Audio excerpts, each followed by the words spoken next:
Can the San Antonio Spurs win their 12th game in a row at Miami tonight? This is Locked On Bets, the daily betting show that means business from the Locked On Podcast Network. Hosted by Lee Sterling and Kevin Rogers, they're dropping fearless picks with an inside edge to put money in your pocket. If there's action, they've got the lock. This is where smart bets start. It's Locked On Bets. Welcome to the Monday edition of Locked On Bets. Kevin Rogers and Lee Sterling of Paramount Sports with you. And as always, we appreciate you making Locked On Bets your first listen of the day here on the Locked On Podcast Network. And college basketball taking a breather today after an exciting weekend. And we now know the Sweet 16. Also, just one hockey game. So it's all NBA tonight with three selections in the association. We'll also hit on last night's loss by the defending national champion Gators as they fell apart in the final seconds against Iowa, and we'll discuss that. But first, let's go to not South Beach, but downtown Miami. It's the Spurs and the Heat, and tonight's Hidden Gem. To find a diamond in the rough, you need to dig a little deeper for those hidden gems.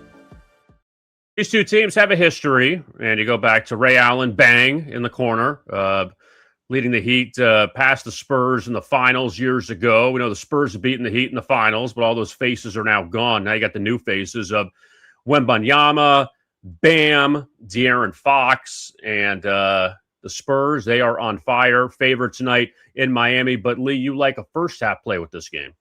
Yeah, so you can actually go to dinner just over the bridge. I think it's about 3 miles long before or after the game. It's a 7 o'clock start in South Beach if you'd like. So it's actually close, a little bit closer than a lot of times when they talk about Hard Rock Stadium and they talk about South Beach or some other different area of Miami. It's crazy how far they're off, 30, 40 miles, but they're close. So I guess close enough is good sometimes, but this should be a whale of a game. This is a very important game to Miami. Why? Sitting in ninth place, Eastern Conference. They do not want to be 9th or 10th in the play-in because you got to win 2 games just to get into the real playoffs. They want to be 6th, and they got their work cut out for them. They're only a couple games back, so it's definitely doable, but it starts tonight after losing 4 straight games. A tip-in with less than a second left did them in at Houston. It looked like they had stolen that game at Houston. They ended up stealing the ball in an out-of-bounds play by Houston. Get the layup and just allowed that tip in. You can't allow that to happen when you take a lead with less than a second to go in a game. So backs are against the wall. Some people think, oh, they might lose 5 in a row, and it might happen. But here's why I like the Heat. They will come out ready to play. Eric Spoelstra, one of the top 3-4 coaches in the NBA. If you don't believe that, you just don't follow the NBA. He will have them ready to go. The crowd will be into it. It's going to be sold out. It's going to be rocking with Victor Wembanyama there. And the Heat is horrible in the third quarter. The worst team against the spread in 2024 and 25 in the first half of this year. So they are a horrible third quarter team. I don't know what's going to happen after halftime, but I know they're going to come out fired up. I'm pretty sure of it here. And then you talk about the matchups. Victor Wembanyama, he's almost unstoppable, but the Heat might have the best 1-2 punch as far as defensive centers and Bam Adebayo and also Kelly Ware. These two guys are mobile, they're active, they're long, they get in front of players. They're going to present some problems. Wembanyama's not going to score 40-plus points tonight. You can bet on that. And then a point guard, second best player for the San Antonio Spurs, De'Aaron Fox, he's going to be guarded by Davion Mitchell. Davion Mitchell, he has trouble, does Fox, with guys that are a little bit quicker than him and can get into his space. He likes playing taller point guards that he can get by and get that first step on them and either continue for the layup or shoot the mid pull-up if they're afraid and have to try to cover his drive. So I think the matchups are good here for the Heat, at least for the first half. I'm going to take the 2.5 points here for the Miami Heat here in the first half. It's going to be my hidden gem. All right, looking forward to that game tonight, and we'll see if the Heat can slow down the Spurs, at least in the first half, and then see how the rest of the game ends up. But Lee has the Heat in the first half tonight. against San Antonio. So I know we got a lot of NBA picks tonight, but a quick diversion over to the NCAA tournament, now down to 16 teams, and two things I want to hit on with you today, Lee. Number one, the defending champion Gators, basically like a home game, playing in Tampa. I mean, not far from Gainesville. And they dug themselves a big hole against Iowa, came back, took the lead in the second half. Then Iowa hits the big three at the end. Florida runs out of time on their final possession. It was great defense by Iowa. What'd you make of all of that with the Gators being, not a one and done, but in a sense, two and done, knocked out in the second round? Well, I thought it saved the first round of the tournament. I thought that the upset to start the tournament with High Point early on Thursday was great. And then we pretty much had, except for like Texas beating Gonzaga, favorites and a lot of chalk covering. So you didn't see the madness for a long, long time from Wednesday afternoon until Saturday night with the Texas game, and then that one upset, the big upset with Florida. So I thought the tournament was a little too chalky for most people as far as the casual fans.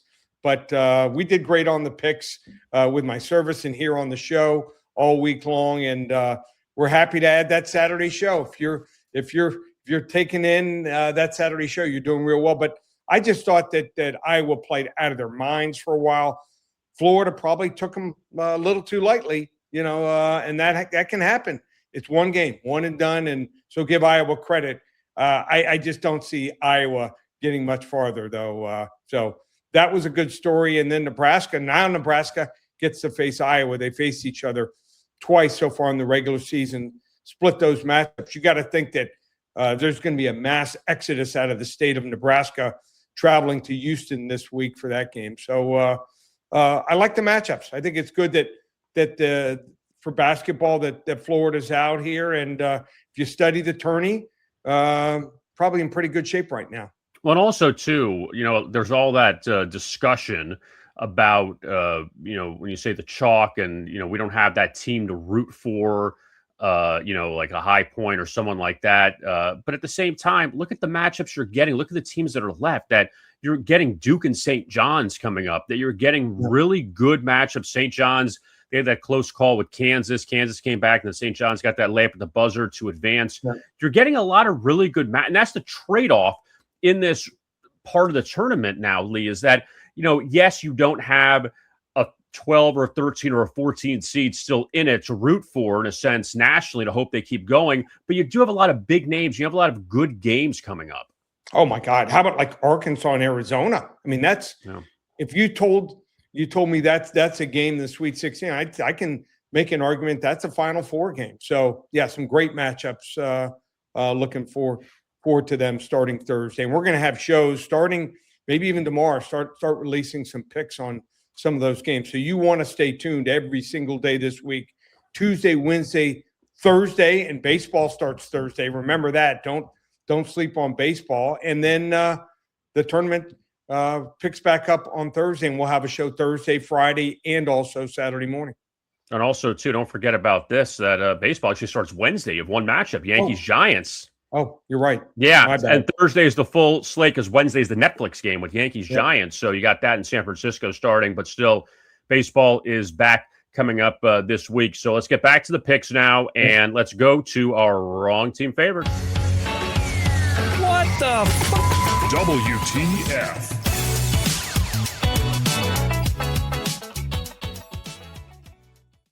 All right, now it is time for our wrong team favored, and the Lakers facing the Pistons. We talk about the Spurs and Heat having a lot of rivalries over the years. Same thing with the Lakers and Pistons when you go back to the bad boys of the late 80s, and then Chauncey, Rip, Ben Wallace, those guys beating Kobe and Shaq back in 2004, and now they're meeting again tonight. Unfortunately, no Cade Cunningham for Detroit. He's still sidelined with that collapsed lung.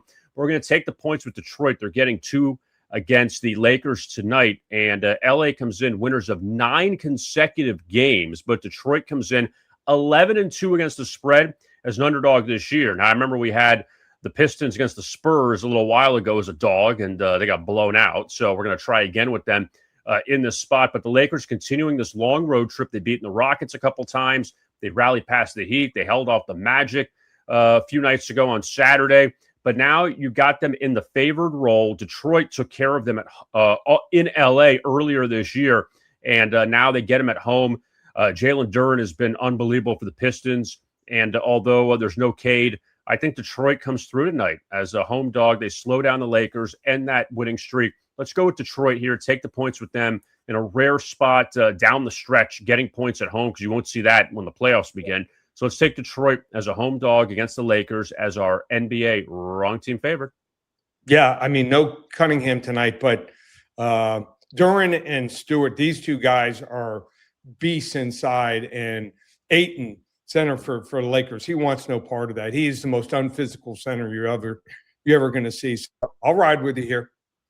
And also, too, Luka, there was questions if he would play because of the technical fouls, but it got rescinded from the night before, from the last game, so he's going to play tonight. But still, we're going to go with Detroit against LA. We do have our NBA blowout coming up with the Thunder and the 76ers. We're going to talk about that straight ahead. You are listening to the Monday edition of Locked On Bets. Let's talk now about FanDuel, and we are in the tournament. I mean, we're in the tournament, but now we're getting into the really good part of the tournament, into the round of 16, and one of the best times of year, brackets, buzzer beaters, upsets. It is nonstop action from tip to final cut down of the nets. And right now, FanDuel is giving new customers a way to stay in the action all tournament long. And here's the best part. You get up to $300 back in bonus bets every day for 10 days. That means 10 chances to stay involved throughout the tournament. And whatever you want to do, again, it's your choice. You want to do game picks, futures, same game parlays for bigger potential payouts. It's all up to you. You get to choose what you want to do. It's perfect for the tournament because every day there's something new, different matchups, new storylines, and more ways to get involved as the bracket unfolds. So visit FanDuel.com to sign up today. That's FanDuel.com to get in on the action. Now let's talk about Robinhood and what if sports are traded like markets. Now you can put your sports IQ to work in real time with Robinhood prediction markets. It's not you against the house. It's you participating in a live market. You can buy or sell your positions live all game long. Use your sports knowledge in the moments that matter. Robinhood prediction markets changes the game. It's people moving the action. So when momentum shifts, you can move with it. I always knew the game, but never had a dynamic way to apply that knowledge. Now I can actually take part live in a market powered by people. You're no longer just a spectator. Play-by-play, you decide. Trade every play with Robinhood, now available across the U.S. Download the Robinhood app now to begin. We continue the Monday edition of Locked On Bets. Kevin Rogers and Lee Sterling of Paramount Sports. And now we continue with the NBA. And time now for our blowout special. Oh, boy. Last one out, turn off the lights. This one's a blowout. The Thunder and the 76ers, they beat in Philadelphia and Oklahoma City. Shocker, another big favorite here on the road. It seems like every time Oklahoma City plays, they're favored by a lot. So we'll see if they can cover again. Lee, what do you like here with the Thunder against Philadelphia? Well, haven't been covering very often in this 11-game winning streak. 2-9 against the spread, which is crazy. But they seem to get up for playing big-name opponents, and this is one of those big-name opponents. But 76ers, you talk about missing players here. Line opened up at 13.5, and there was a correction all the way to 15. Obviously, no Joel Embiid, no Tyrese Maxey, no Paul George, no Kelly Oubre Jr., and also no Dominic Barlow. He's listed as doubtful for this game. So, I mean, just there's no firepower. They just can't keep up with OKC, I believe, in this game. So, I think OKC wants to send a message here. They want to wrap up that first seed. They're 3 games up on San Antonio. And I think you lay the 15 here. I think they're going to win this game by 22 to 30 points here. So sometimes you got to lay it if you want to play it here. We're going to go with OKC as a blowout special tonight over the Philadelphia 76ers in the city of brotherly love. All right. And again, 3 NBA plays for tonight. College basketball returns on Tuesday, a couple of NIT games. They're getting down towards the ends of the Elite Eight in the, I guess you call it that, the round of 8 in the NIT. You got some pretty good teams left too there, and we'll have plenty of hockey tomorrow also to mix it up with the NBA, and also we do have the Sweet 16 coming up Thursday and Friday before we hit the weekend with the real Elite Eight. So Lee, with everything going on, another busy time, and like you mentioned, baseball begins this week. So what's going on with Paramount Sports? Well, what a tournament we're having. So we started off in the conference tournament action and went 14-2, went 12-5, and hit our 3 biggest plays in the March Madness. So, 26-7 last 2 weeks, college basketball, nothing to shake a stick at. If you want to still get involved, I know there's still time. You might have missed out in the first week of March Madness. $97. Put in coupon code SAVE50, normally $147, $97. You'll get all the Sweet 16 action, Thursday, Friday, Saturday, Sunday, and the Final Four action, $97 with coupon code SAVE50. And baseball starts Wednesday. The entire season, it's going to go back up. So it's going up in a couple days. Through the start of the first game, Wednesday night, you can get it for $12.97 for the entire season, from Wednesday's first game all the way through the World Series. We average probably 3 to 4 selections a night. And our player props for the entire season, just $9.97. These are going to go way, way up after Wednesday. So get on it now. Just one place, ParamountSports.com, or call 800-400-9741. And don't forget to like and subscribe to our YouTube channel, Locked On Bets, as well as the podcast version you could find on Spotify, Apple, wherever you get your podcast. Just type in Locked On Bets and you'll be all set. For Lee Sterling, I am Kevin Rogers. Thank you so much for tuning in to this edition of Locked On Bets right here on the Locked On Podcast Network.